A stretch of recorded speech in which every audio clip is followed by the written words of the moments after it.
y poderoso, el Rey de gloria, el Rey de majestad.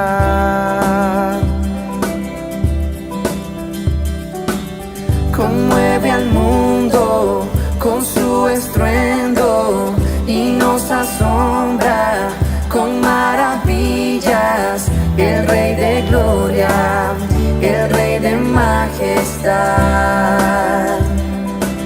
Gracia sublime es, perfecto es su amor. Tomaste mi lugar, cargaste tú mi cruz, tu vida diste ahí, y ahora libre soy. Jesús, te adoro por lo que hiciste en mí. Buen día, estamos trabajando en el comedor ICP, donde cada sábado preparamos alimentos para 50 niños a más, y queremos invitar a todos aquellos que quisieran ser parte y colaborar, no solamente con dinero, sino también con su presencia para preparar los panes, para elaborar toda la logística. Y acá hay un equipo que está trabajando, así que les invitamos a seguir siendo parte de este proyecto. Si uno puedes, con tu presencia, puedes hacerlo con tu aporte, así que no te quedes sin ser parte de este proyecto que bendice a muchos niños. Que Dios nos bendiga. Perfecto es su amor, tomaste mi lugar, cargaste tú mi cruz, tu vida. Buenos días, mi nombre es Patricia Esther Pérez Ríos. Quiero darle la cordial bienvenida a nuestro servicio virtual. Jesús, te adoro.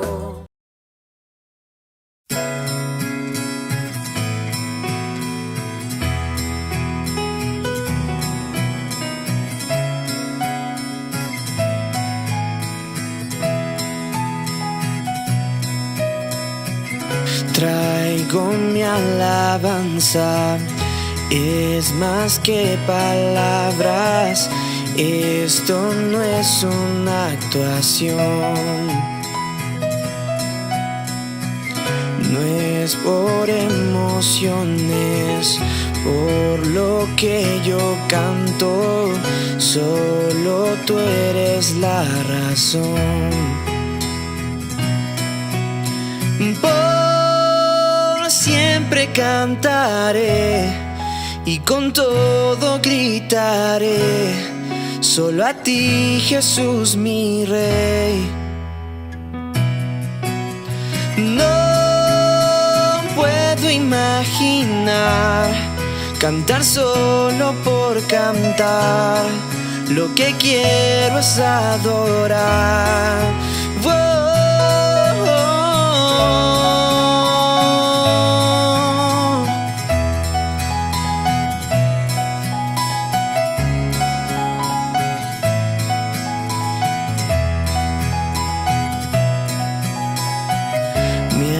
Atención entera es lo que deseas, tú no buscas perfección. Una canción no es suficiente, toda mi vida es lo que quieres. Quiero adorarte para siempre, mi alabanza tú mereces. Siempre cantaré y con todo gritaré, solo a ti, Jesús, mi Rey. No puedo imaginar cantar solo por cantar, lo que quiero es adorar.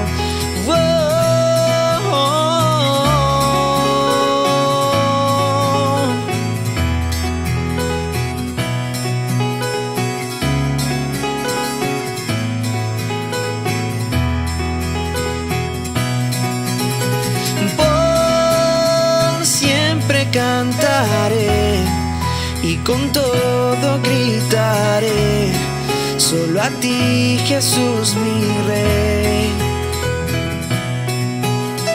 No puedo imaginar cantar solo por cantar, lo que quiero es adorar.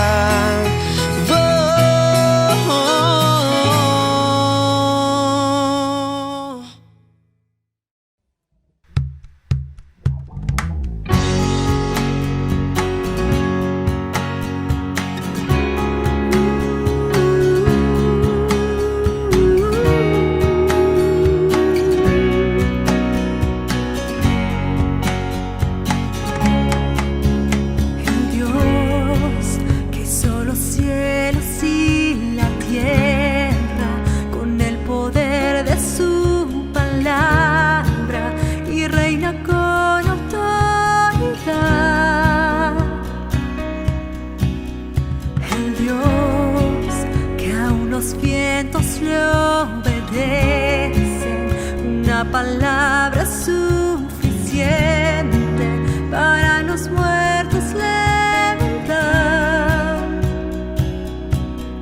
Nadie es como Él, oh gran yo soy. Tú eres el Dios que adoramos, todopoderoso y soberano, grande en misericordia y poder para salvar. Tú eres el Dios que adoramos, quien derrotó la muerte y el pecado, glorioso Redentor y Rey, te adoramos.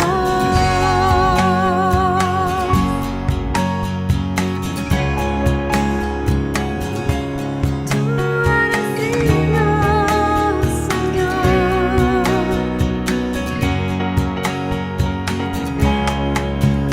El Dios que descendió desde su trono para llevar sobre sus hombros nuestra culpa y transgresión.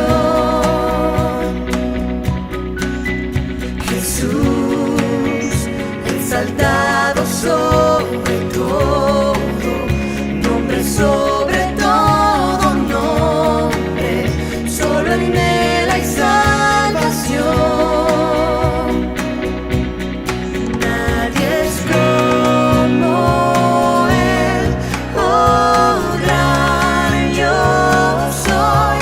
Tú eres el Dios que adoramos, todopoderoso y soberano, grande en misericordia y poder para salvar. Tú eres el Dios que adoramos, quien derrotó la muerte y el pecado, glorioso Redentor y Rey, te adoramos.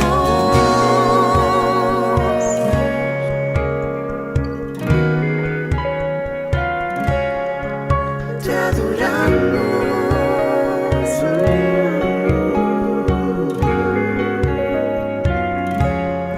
A Él sea la gloria y el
he llevado esta carga en gran soledad, mas no fui creado para solo andar. Tu amor me recuerda que en ti puedo confiar. Oigo tu voz, me rindo a tus pies. Te necesito,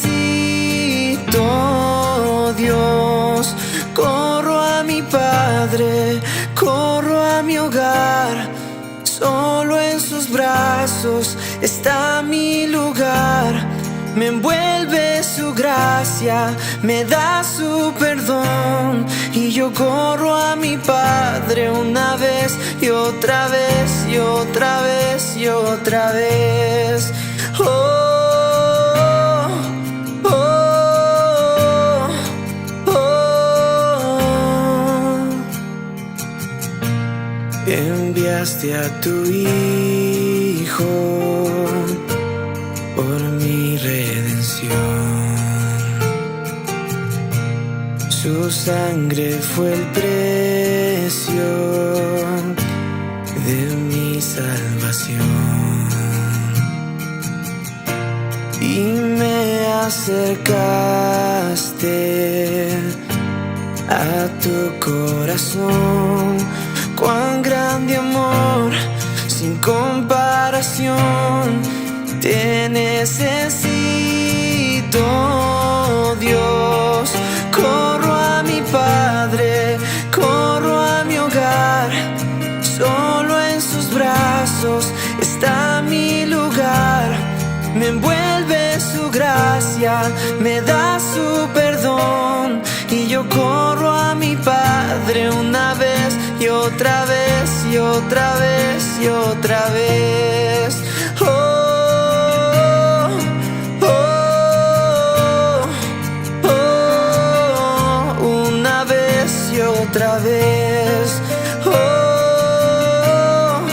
oh, oh. Antes de respirar, soplaste vida en mí. Por tu perfecto plan, hoy pertenezco a ti. Puedo sentir tu gran amor, tu misericordia en mí. Vengo ante ti tal como soy. Te necesito, Dios. Corro a mi Padre, corro a mi hogar. Solo en sus brazos está mi lugar. Me envuelve su gracia, me da su perdón. Y yo corro a mi Padre una vez y otra vez. Corro a mi Padre, corro a mi hogar. Solo en sus brazos está mi lugar. Me envuelve su gracia, me da su perdón. Y yo corro a mi Padre una vez y otra vez y otra vez y otra vez. Oh, oh, oh, una vez y otra vez. Oh, oh, oh, una vez y otra vez.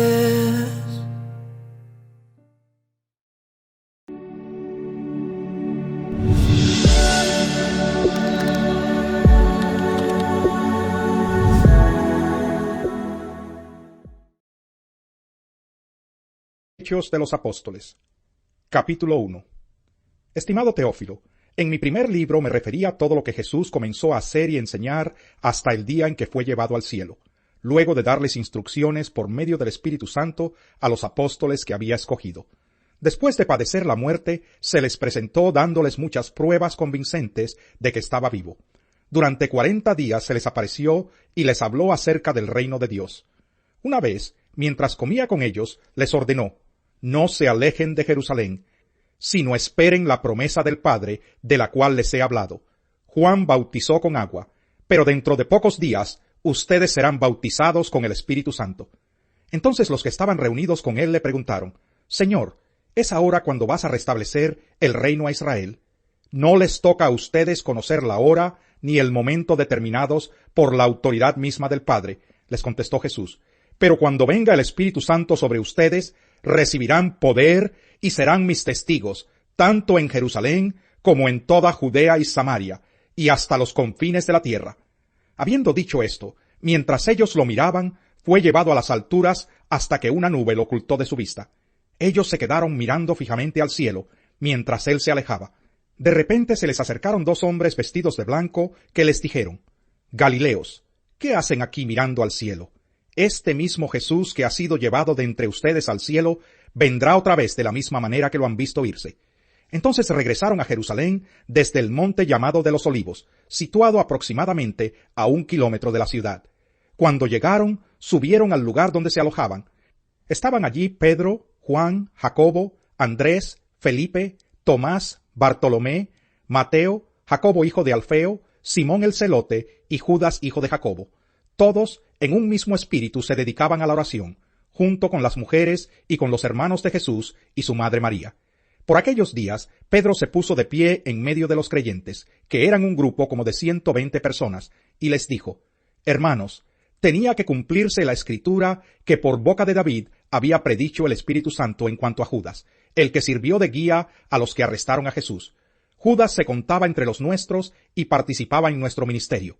Con el dinero que obtuvo por su crimen, Judas compró un terreno. Allí cayó de cabeza, se reventó y se le salieron las vísceras. Todos en Jerusalén se enteraron de ello, así que aquel terreno fue llamado Acéldama, que en su propio idioma quiere decir campo de sangre. Porque en el libro de los Salmos, continuó Pedro, está escrito: que su lugar quede desierto y que nadie lo habite. También está escrito: que otro se haga cargo de su oficio. Por tanto, es preciso que se una a nosotros un testigo de la resurrección, uno de los que nos acompañaban todo el tiempo que el Señor Jesús vivió entre nosotros, desde que Juan bautizaba hasta el día en que Jesús fue llevado de entre nosotros. Así que propusieron a 2, a José, llamado Barsabás, apodado el Justo, y a Matías. Y oraron así: Señor, tú que conoces el corazón de todos, muéstranos a cuál de estos 2 has elegido, para que se haga cargo del servicio apostólico que Judas dejó para irse al lugar que le correspondía. Luego echaron suertes y la elección recayó en Matías. Así que él fue reconocido junto con los 11 apóstoles. Muy buenos días, familia ICP. Qué bueno que nos encontremos una vez más. Espero que hayan pasado una excelente fiesta de San Juan ahí en casa. Algunos tal vez han tenido el privilegio de ir a un recreo, pero todo ha estado un poco restringido por esta situación en la cual estamos viviendo. Y de todas maneras la unión familiar y estar disfrutando los Juanes y todas las cosas que estamos acostumbrados aquí en la selva a disfrutar en esta fecha. Bien, quiero anunciarles con mucho gozo, con mucha alegría, el inicio de nuestra nueva serie, el libro de Hechos, ¿no? El libro de Hechos tiene un impacto en la iglesia actual porque es el origen, así que ahí tenemos como título de nuestra serie, ¿verdad? Hechos, el origen. ¿El origen de qué? El origen de la iglesia. Ahí es, nosotros como iglesia, para que todos sepamos, no nacemos del catolicismo romano. La iglesia cristiana evangélica, el evangelio, no nace del catolicismo romano con Martín Lutero el protestante. La iglesia cristiana evangélica nace en el judaísmo, nace justamente con los 12 apóstoles que Jesús había instaurado, y esto es todo un proceso que ha vivido la iglesia al inicio, al origen de cómo se expandió el evangelio. Así que la iglesia juega un papel muy importante en la expansión, en la predicación del evangelio, en el bautismo, en el discipulado Entonces estas tres acciones que Jesús encomienda a la primera iglesia con los apóstoles ya, después de ser discípulos se convierten en apóstoles estos hombres, que inicialmente fueron 12, luego por Judas llegan a ser 11, pero vamos a ver en este proceso cómo se manejaban o cómo se manejan las cosas en la iglesia. Y así que Jesús comisiona a la iglesia de Hechos la tarea muy importante y de predicar, de bautizar y de discipular, que es la tarea principal, que es la acción principal que la iglesia debe mantenerse desarrollándose. Bueno, después he escuchado también la lectura y esta pequeña introducción. Quiero mencionarles que Hechos es el segundo volumen de los escritos de nuestro querido amigo, hermano y colaborador de Pablo, que viene a ser Lucas. Lucas escribe el Evangelio de Lucas y también él escribe el libro de Hechos para un hombre, para un tal Teófilo, un hombre que aparentemente era muy querido y estaba muy interesado en saber todos los acontecimientos originales, desde el nacimiento de Cristo, de su participación, desde las profecías mesiánicas que cumplían en él, y ahora él quiere saber cuál es el proceso que la iglesia ha seguido después de la ascensión de Cristo. Y comenzamos a ver entonces que Lucas no es un apóstol. Muchos tal vez cuando piensan que los 4 evangelios, Mateo, Marcos, Lucas y Juan, están seguidos, muchos piensan y se confunden que Lucas también ha sido un apóstol, pero Lucas es un hermano, un médico, un doctor, colaborador en el ministerio de Pablo, pero también un hombre que estaba muy interesado en recopilar información de primera mano para plasmarlo en este libro y luego ordenadamente enviárselo a Teófilo, y también sirviera de un material informativo, un material confiable, de ir viendo cómo en la historia, el origen de la iglesia, la participación de Cristo en la tierra. Y es importante saber que Hechos resalta, en realidad se le conoce como el libro de Hechos de los Apóstoles, pero debería llamarse Hechos de Jesús y el Espíritu Santo, ¿no? Ese sería su nombre original, porque vamos a ver que Hechos resalta la persona de Cristo y también la obra directora del Espíritu Santo, porque el Espíritu Santo es el motor, es el director de la iglesia después de la ascensión de Cristo. Y vamos a ver puntos básicos. No se olviden que nuestra serie de Hechos se llama Hechos, el origen, ¿no? Hechos, el origen de la iglesia de Cristo. Y les decía hace un rato que la iglesia de Cristo, la iglesia evangélica, no nace desde la época del protestantismo de Martín Lutero, separándose de la iglesia católica, sino eso es un proceso que vive la iglesia después de 1500 años después de Cristo, cuando el catolicismo romano, 300 años después de la ascensión de Cristo,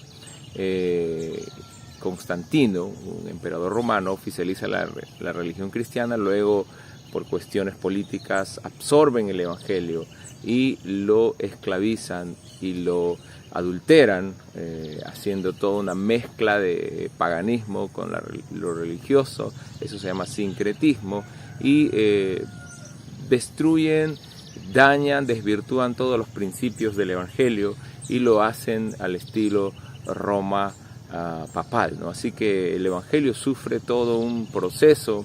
Traducen la Biblia en latín, entonces la gente normal ya no hablaba latín, solamente ellos, y el evangelio se enfrasca en en una porción de personas que solo manejaban, comienzan a distorsionar muchas cosas, y ahí salen las famosas bulas, indulgencias, el bautismo a los menores, la misa de honra a los muertos, aparecen muchos santos, se veneran personas que se consideraban que eran piadosas, y comienzan a verse la ley del celibato, comienza a ver el tema de las penitencias, ¿no? Las penitencias, el flagelamiento a sus propios cuerpos. O sea, se distorsionan muchas cosas, y Lutero, muchos años después, él descubre un versículo muy importante en el libro de Romanos y también en los Salmos, descubre muchas herramientas espirituales que ayudaban al hombre a entender que solamente a través de la fe en Jesucristo el justo puede vivir confiado y perdonado. Y ahí es donde se rompe los palitos, él comienza a hacer un estudio de los idiomas originales de los 3 idiomas que la Biblia fue escrito, que es primeramente el hebreo, luego viene el arameo y finalmente el griego, ¿no? Entonces él estudia los textos originales y se da cuenta que hay un montón de cosas que ha estado oculta para el público en general durante muchísimos años, y él, en protesta de esto, motivado por el Espíritu Santo, él explota en emoción, pero también en un celo espiritual de cómo se ha adulterado el Evangelio y la palabra de Dios, y él confronta a Roma papal haciendo una protesta en la Catedral de Wittenberg en Alemania, y ahí es donde se conoce como Martín Lutero, como un protestante. De ahí también algunas personas nos llaman a nosotros los cristianos los protestantes, pero no porque salimos de Roma papal, sino nosotros salimos ya con la iglesia desde el tiempo de Jesús. Entonces el primer punto que vamos a ver aquí es lo que se profetizó.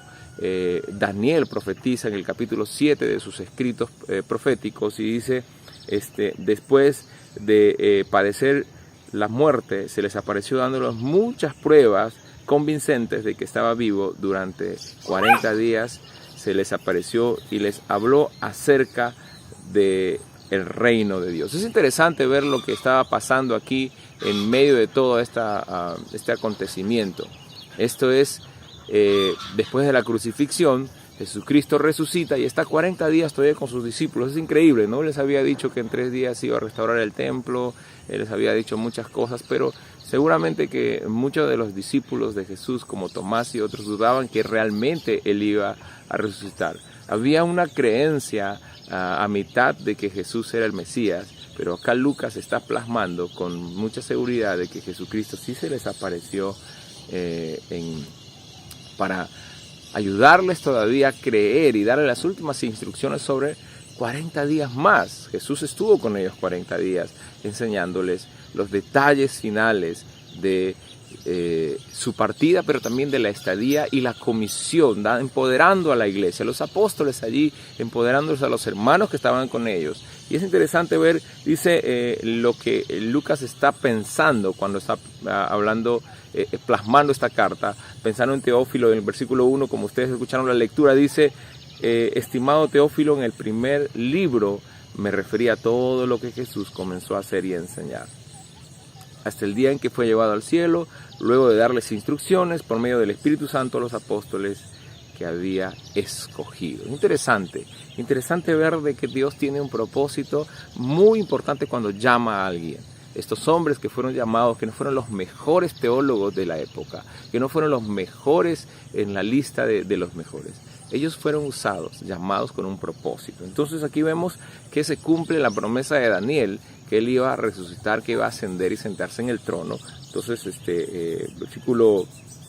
en el versículo 6, para ir avanzando, en este punto 1 dice, entonces los que estaban reunidos con él le preguntaron a Jesús si realmente, dice en el versículo 6, ¿cuándo vas a restaurar el reino de Israel? Ellos se referían a que Israel vuelva a ser una nación poderosa, conquistadora, y que vuelva a reinar sobre las noticias, sobre los reinos, como ellos entendían la interpretación de las profecías acerca del reino de Dios. Pero Jesús les habla de algo muy importante, lógicamente que eso pasará.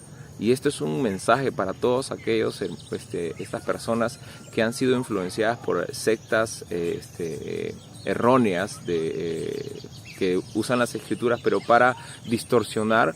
Jesús les dice con claridad en el siguiente texto, no les toca a ustedes conocer la hora ni el momento determinado por la autoridad misma del Padre, les contestó Jesús. Entonces, muchas sectas religiosas que ustedes conocen su nombre ya se han atrevido durante muchos años a profetizar o a anunciar que Jesucristo venía a tal fecha, a tal hora y esto, y se han equivocado porque al parecer han violado la regla principal de estudio de la palabra, de la interpretación que es la hermenéutica. Aquí podemos ver con claridad que este texto no tiene que ser un erudito para entender que no es a nosotros, no sabemos nosotros los procesos que Dios tiene, no sabemos la hora que Él va a regresar, no sabemos la hora que Él va a restaurar su reino en la tierra. Todavía no, esperemos que esto proceda todavía, así que no nos distorsionemos, no nos distraigamos queriendo descubrir y siendo mejores que otros. Confiemos en el Señor, eso es nuestra tarea, y hay otras tareas para cumplir definitivamente principales en nosotros como iglesia, que es la Gran Comisión. Sigamos avanzando, entonces lo que podemos seguir encontrando en este capítulo 1 como una introducción también es la verdadera forma como Jesús se va. Es interesante, está conversando con ellos y de repente comienza a levantar hacia el cielo y dice: habiendo dicho esto, mientras ellos lo miraban, fue llevado a las alturas hasta que una nube se lo ocultó de su vista. Interesante es ver, este es un acontecimiento único, que Jesús se pueda ir de la nada, cuando estamos mirándolo, se va. Qué espectáculo maravilloso han tenido los apóstoles, pero esto generaba una tristeza, una pequeña incertidumbre entre ellos por la forma como sucede esto. Ellos nunca habían visto volar a un hombre. Hoy nosotros podemos ver volar a la gente en aviones, pero aquí no había nada de eso. No había inventos todavía de cómo la gente podía volar. Eso es un acontecimiento impactante para sus vidas. Pero a la vez no era, el hecho no era impactar con su ascensión, sino el impacto aquí es que se está cumpliendo la profecía de que Él regresa al Padre. Entonces, como les dije, pueden revisar el capítulo 7 del profeta Daniel y ahí van a encontrar algunas cosas que van a ir cuadrando con esto. Entonces vamos en el punto 2, viene a ver el comportamiento típico de la iglesia de ese momento, la iglesia de Cristo, la iglesia que inicia el origen, según el libro de Hechos, donde Lucas está plasmando, tenía un común denominador. Y eso está en el versículo 14, dice: todos en un mismo espíritu se dedicaban a la oración junto con las mujeres y con los hermanos de Jesús y su madre María. Interesante, la iglesia por muchos años ha permanecido firme por el poder de la oración. Qué bueno es saber que la oración es una herramienta que Dios nos ha dejado, no para olvidarnos y solamente usarlo 3 veces al día para la comida, sino para muchas otras cosas. El estar en oración nos mantiene pegados al Padre, nos mantiene firmes, nos mantiene saludables espiritualmente, porque es un ejercicio que nos acerca a la piedad, a la espiritualidad, porque tiene una influencia en nuestro corazón. Interesante ver que estas fueran las herramientas que la iglesia de Hechos usó naturalmente, porque eso era lo único que tenían en ese momento. Ya no estaba el consultor que era el Mesías, Jesucristo, el Hijo de Dios. Ya no estaba Él para hablarle físicamente, audiblemente y recibir una respuesta inmediata a la pregunta, como lo hacen en el versículo en el versículo 7, cuando Él responde: no les toca a ustedes saber todas las cosas. Tenían respuesta por lo menos negativa o positiva. Ahora ellos dependen totalmente del Espíritu Santo, y la única manera de que nosotros podamos tener esa dependencia y sentir esa respuesta es a través de su palabra, guiados por el Espíritu Santo. El Espíritu Santo ocupa un rol muy importante después de la ascensión de Jesucristo en la iglesia actual, en la iglesia antigua, en el origen. El Espíritu Santo sigue obrando en la iglesia, sigue obrando en las vidas, pero es importante que la iglesia conozca la palabra de Dios, que el cristiano maneje las Escrituras, como Pablo le dice a Timoteo. Entonces, miren lo que pasa aquí. Ellos permanecen en la oración. Le dice en el versículo 18, también habla nos revela lo que tal vez los evangelios anteriormente no revelan totalmente, de la situación de Judas, y dice que con el dinero que Judas, en el versículo 18, obtuvo por su crimen, Judas compró un terreno y allí cayó de cabeza, se reventó y se le salieron las vísceras. O sea, nos da un poco de descripción de cómo fue la vida amarga de Judas después de haber usado el evangelio, después de haber usado su posesión para enriquecerse ilícitamente con la palabra de Dios. Una advertencia para todos aquellos pastores, líderes de congregaciones o personas que están lucrando con el evangelio. Es muy difícil, hermanos amados, que si estás haciendo tu centro de ganancia de la iglesia, del evangelio, tengamos mucho cuidado, porque eso es un sentimiento, es un deseo pasional por el dinero, que viene a ser como una especie de ídolo para el ser humano, motivado por Satanás. Judas era un hombre bueno, pero tenía su debilidad, y esa debilidad fue encendida por Satanás, y él amó esas ganancias. Así que todos aquellos que aman las ganancias o se sienten cuidadores de las ganancias, también tienen una tendencia o un peligro de desenfrenarse. Aquellos que encuentran en el evangelio, en la iglesia, un modo de vida opulenta, como los modernos cristianos, telecristianos, tengan mucho cuidado, porque es lo mismo que Judas hizo. ¿Cómo terminó este hombre? ¿Cómo termina una persona que traiciona esa confianza que Dios le da para servir en cargos de la iglesia? A lo largo de mis 20 y tantos años de ministerio, he visto muchos ancianos, muchos tesoreros de iglesias, terminar en la miseria o terminar sin una iglesia donde puedan congregar, por la forma como se han comportado, por la forma como han metido las manos en las arcas de la iglesia, o cómo han cuidado celosamente el dinero de la iglesia, pero sin embargo no lo han hecho con un corazón saludable, sino con un corazón mezquino y dañino, que no podían comprar ni siquiera un poco de papel higiénico para los baños de la iglesia, o otras cosas. He visto muchas cosas, muchas de estas acciones en personas que han sido malos administradores de los recursos de la iglesia. Y esto es un pensamiento que entra en el corazón de Judas, motivado por Satanás.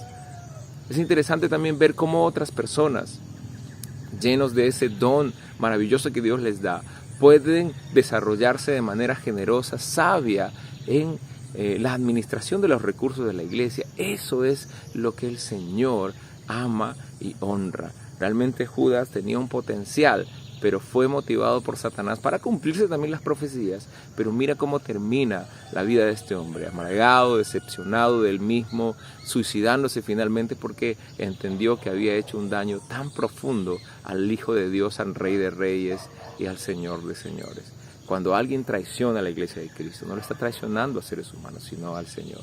Tengan cuidado, tengamos cuidado de no caer en esas tendencias. Finalmente podemos ver también una de las evidencias maravillosas para todos aquellos hermanos que por alguna manera todavía están creyendo en los modernos apóstoles, ¿no? Autodenominados apóstoles que se proclaman. Y ya nadie quiere ser pastor en algunas denominaciones, todos quieren ser apóstoles, porque se considera que el apóstol es el de mayor rango entre los ministerios. Pero recuerden que Jesús dice algo muy importante, ¿no? El que quiere ser mayor en el reino de los cielos, que sirva a los demás. Entonces el secreto de ser mayor en el reino de Dios no es ser apóstol, sino servir. Ahora, podemos encontrar con claridad en el versículo 21, dice lo siguiente: por tanto, es preciso que se una a nosotros un testigo de la resurrección.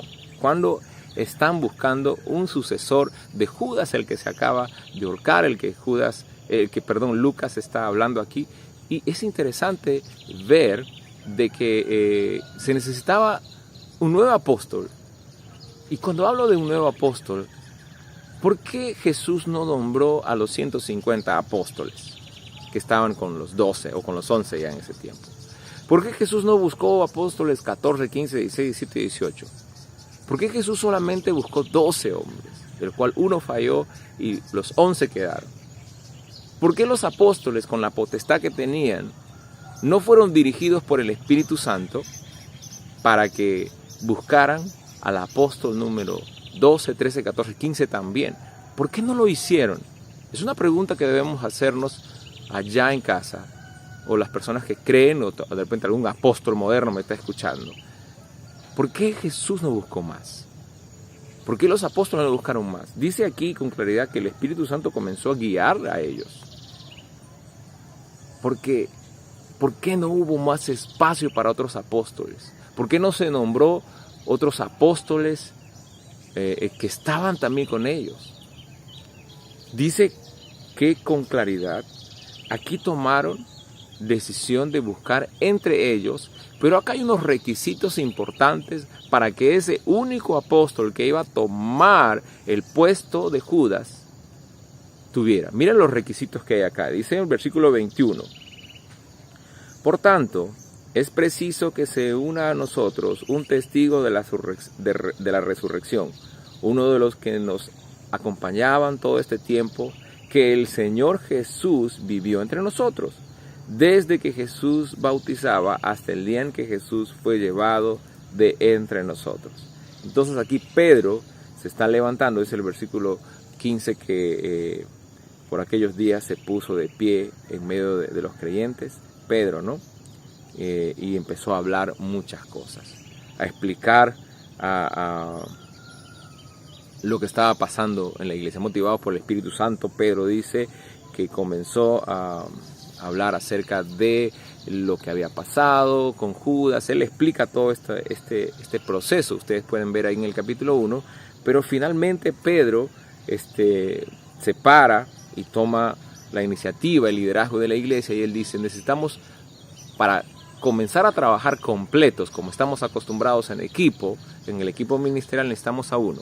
Así que vamos a elegir a alguien que haya sido testigo de los milagros de Jesús, que Jesús ha estado con nosotros y que Jesús también fue llevado al cielo, para que tenga información correcta, para que no hable otro lenguaje. Un hombre que diga: sí, cuando estuvimos nosotros allá, él sanó a una niña. Cuando fuimos allá, sanó al endemoniado tal. Cuando estuvo en los milagros de los panes y los peces. Para que todo esté en el mismo lenguaje. Para que no haya una división de pensamiento, para que no haya una división de opiniones, para que todos hablaran el mismo lenguaje y tuvieran los mismos principios comisionados por el mismo Señor. Eso era importante, que el apóstol número 12 debería tener estos requisitos y debería cumplir esos requisitos. Así que finalmente en el versículo 26 digo: luego echaron suerte y la elección cayó en Matías. Así que él fue reconocido junto con los 11 apóstoles, el sucesor de Judas. Interesante. Y ahí se cierra la búsqueda de los apóstoles de oficio que Jesús dejó. Porque en ellos se forma una base apostólica que luego va a quedarse sellada como un primer cimiento. Luego sobre esos apóstoles, sobre la enseñanza de esos apóstoles, se edifica la iglesia, que vamos a ir viendo más adelante. Entonces es interesante ver cómo la iglesia de Cristo, el origen de la iglesia, Hechos narra el origen de la iglesia y cuál es el comportamiento típico de una congregación, de una comunidad cristiana que ha sido comprada por la sangre de Cristo, que ha entendido el evangelio de la gracia y comienza a crecer en una ciudad. Aquí vamos a encontrar muchas herramientas que nos van a ayudar a crecer. Hoy, como introducción, tenemos bastante conocimiento, un poco de información, pero en los siguientes domingos vamos a ir desarrollando los otros capítulos. Así que les invito a leer el capítulo 2 de Hechos, ya de como un reto. No lo lean tan rápido, mediten y comiencen a releerlo, ir viendo qué es lo que el Señor va hablándonos y a despertar nuestro interés y deseo de conocer más de su palabra y de ser guiados por el Señor, y usar la oración como ese medio de conexión entre la palabra, el Espíritu Santo y el Señor, y luego ir tomando decisiones guiadas por la palabra de Dios, influenciados por el Espíritu Santo en medio de todo. Qué interesante saber cuáles fueron los cuidados que el Espíritu Santo motivaba en los apóstoles de que se pueda tener para que la iglesia crezca saludablemente. Hermanos, que el Señor los bendiga. Es mi deseo que esta nueva serie nos edifique, nos ayude en nuestro conocimiento, en nuestro crecimiento de conocimiento, crecimiento espiritual, y a retomar las herramientas que han funcionado por muchísimos años en la iglesia de Jesucristo. Bendiciones, nos vemos el próximo domingo en el siguiente tema de nuestra serie, Hechos, el origen. Bendiciones. Oh, alma cansada y turbada, sin luz por la senda andarás. Al Salvador mira y vive. Del mundo la luz es su faz. Fija tus ojos en Cristo, tan lleno de gracia y amor, y lo terrenal sin valor será a la luz del glorioso Jesús. De muerte a vida eterna te llama el Salvador fiel. En ti no domina pecado, hay siempre victoria en él. Fija tus ojos en Cristo, tan lleno de gracia y amor, y lo terrenal sin valor será a la luz del glorioso Jesús, del glorioso Jesús,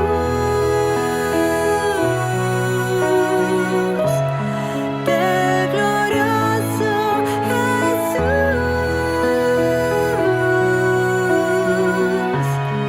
del glorioso Jesús.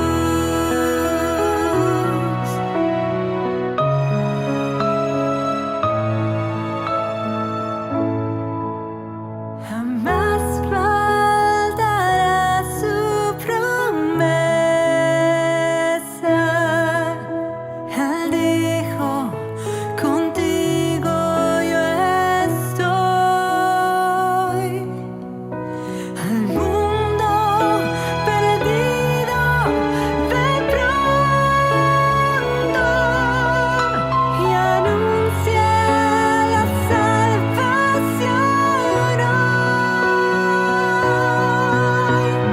Fija tus ojos en Cristo, tan lleno de gracia y amor, y lo terrenal sin valor será a la luz del glorioso Jesús,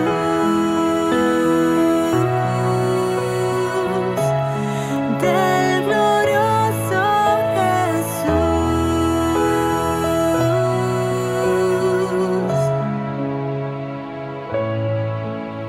Yo fijo mis ojos en Cristo, tan lleno de gracia y amor,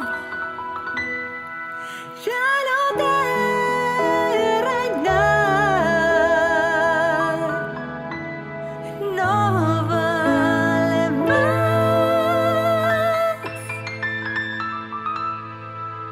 A la luz del glorioso Jesús.